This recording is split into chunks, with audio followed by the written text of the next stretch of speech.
নমস্কার বন্ধুরা, টগরির ক্রিয়েশনে আরও একটি নতুন ভিডিও নিয়ে চলে এসেছি। তো সকাল সকাল দেখুন রুটি করে নিচ্ছি, কর্তামশাই খেয়ে কাজে যাবে।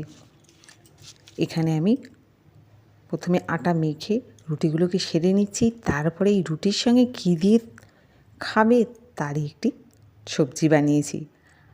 আজকে একটু তেঁতুল সবজি বানিয়েছি। উচ্ছে, কুমড়ো, বেগুন, শিম, 5 রকমের সবজি দিয়ে তেঁতুল সবজি। প্রথমে এর মধ্যে ফোড়নে দিয়ে দিচ্ছি রাঁধুনি আর একটি শুকনো লঙ্কা। এই তেঁতুল সবজিটি রান্না করে দেখবেন অসাধারণ লাগে খেতে। গরম গরম রুটি দিয়ে একদম নিরামিষ এই তেঁতুল চচ্চড়িটি। প্রথমে আমি আলু দিয়ে দিলাম, আলু দেওয়ার পর একটু স্বাদ মতো লবণ দিয়ে দিচ্ছি। লবণ দেওয়ার পর ভালো করে একটু ভেজে নেব।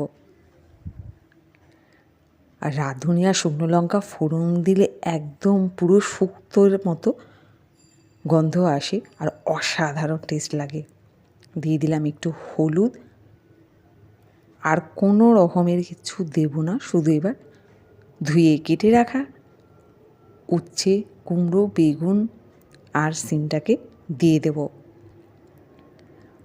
5 রকমের সবজি দিয়ে আজকের এই তেঁতুল সবজি।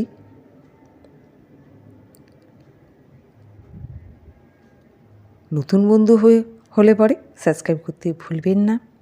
কমেন্ট করে জানাবেন এরকম সবজি বাড়িতে আপনারাও বানান কিনা। নিরামিষ দিনে অসাধারণ একটি সবজি। একটু ভালো করে মজে গেলে দিয়ে দিলাম একটু জল, যাতে আরও ভালো করে সিদ্ধ হয়ে যায়।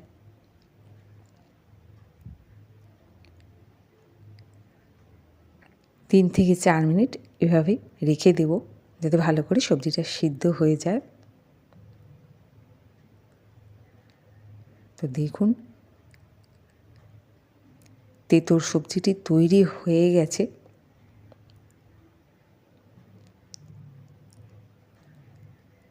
এর মধ্যে এবার একটুখানি দিয়ে দিচ্ছি ধনে পাতা।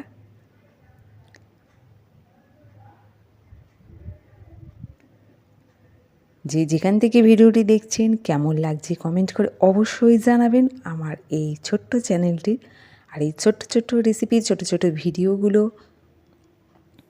চলুন এবার একটু কর্তামশাইকে খেতে দিয়ে দিই। তেঁতুল চচ্চড়ি আর দিয়ে দিয়েছি রুটি।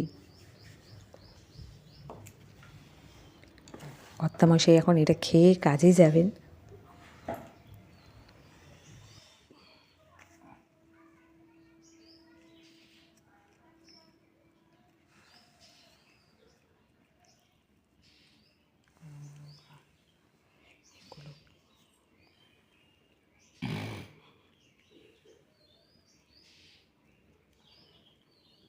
ঠিক আছে?